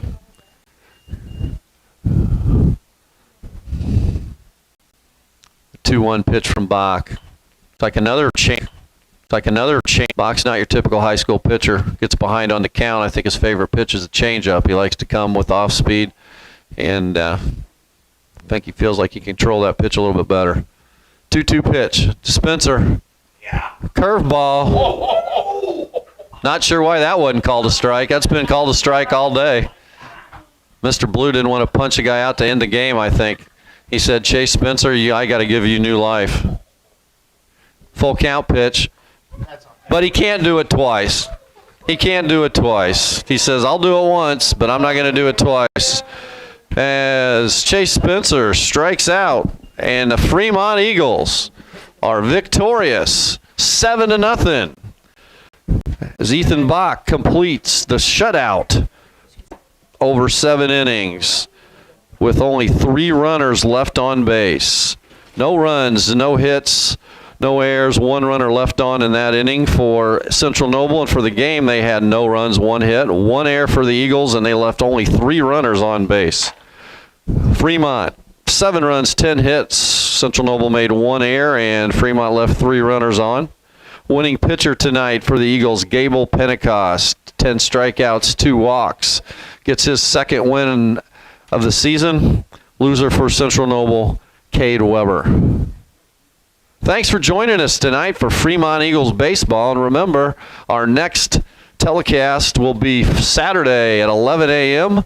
as the Fremont Eagles play another home conference game and battle the Westview Warriors. And if you can, come out Thursday, as the Eagles will be at home as well, playing the Eastside Blazers in what's sure to be an exciting game, as Eastside brings back a strong team and looking to have a really good season. So, great game here today for Fremont, a 7-0 victory for the Eagles, and we're signing off until Saturday. So long.